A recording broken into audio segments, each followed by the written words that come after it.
അപ്പോൾ കുറേ നാളായിട്ട് ട്രൈ ചെയ്ത് നോക്കണമെന്ന് വിചാരിച്ചാൽ ഈ ടെക്സ്ചർ ആർട്ട് നമുക്കൊന്ന് ട്രൈ ചെയ്ത് നോക്കിയാലോ. ഞാൻ ആദ്യം റൗണ്ട് ഷേപ്പിൽ ഒരു കാർഡ്ബോർഡ് കട്ട് ചെയ്തെടുത്തിട്ട് അതൊരു 3 സെൻറ്റിമീറ്റർ അളവിൽ ഇങ്ങനെ മാർക്ക് ചെയ്തിട്ട് ഒന്നിങ്ങനെ ജസ്റ്റ് ലൈൻ ചെയ്ത് കൊടുക്കുന്നുണ്ട് കേട്ടോ.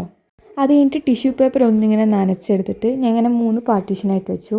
ഇത് ഓരോന്നും ഓരോ കളർ ചെയ്തെടുക്കാം. ഞാൻ റെഡും പിങ്കും പിന്നെ വൈറ്റും പെയിൻ്റ് അടിച്ചിട്ടാണ് എടുക്കുന്നത്. ഞാൻ ആദ്യം റെഡ് കളറിലാണ് കുറച്ച് ഗ്ലൂ ആക്കി കൊടുക്കുന്നത്.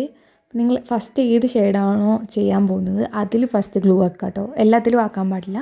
ഫസ്റ്റ് ഏതാണ് ചെയ്യുന്നത് അതിൽ മാത്രം ആക്കിയെടുക്കുക. ഞാൻ ഓരോ ബോക്സിലും ഹാർട്ട് ഷേപ്പ് വരച്ചെടുത്തിട്ട് അതിൽ ഗ്ലൂ ആക്കി കൊടുക്കുന്നുണ്ട്. ഇതിൽ റെഡ് കളറിൽ നമ്മൾ കളർ ചെയ്തെടുത്ത ടിഷ്യൂ വെച്ച് കൊടുക്കണം. വെക്കുമ്പോൾ ശ്രദ്ധിച്ച് വെക്കണം. സൈഡ് കുറച്ച് കറക്റ്റ് വെച്ചിട്ടില്ലെങ്കിൽ ലാസ്റ്റ് ഫൈനൽ ലുക്ക് ആകുമ്പോൾ അത്ര പെർഫെക്ഷനും കിട്ടില്ല. നമ്മൾ ഉദ്ദേശിച്ച ഒരു ഭംഗി ഉണ്ടാവില്ല. അപ്പോൾ അത് ശ്രദ്ധിച്ച് ചെയ്യണം. ഞാൻ ചെയ്യുന്ന ടൈമിൽ എനിക്ക് റെഡ് ഹാർട്ട് ചെയ്യാനും പിന്നെ അതിൻ്റെ ചുറ്റും ഒരു വൈറ്റ് പോർഷൻ ചെയ്യാനുമാണ് ഏറ്റവും കൂടുതൽ ടൈം എടുക്കുക. കുറച്ച് ടൈം കൺസ്യൂമിങ് ആണെങ്കിലും പക്ഷേ ചെയ്ത് കഴിയുമ്പോൾ ഫൈനൽ ലുക്ക് എന്താണെങ്കിലും ഇഷ്ടപ്പെടും കേട്ടോ. അപ്പോൾ ഇതാണ് നമ്മളെ ഫൈനൽ ലുക്ക്. അപ്പോൾ ഇതെങ്ങനെയുണ്ട്, ഇഷ്ടമായോ എന്ന് കമൻറ്റ് ചെയ്യണേ.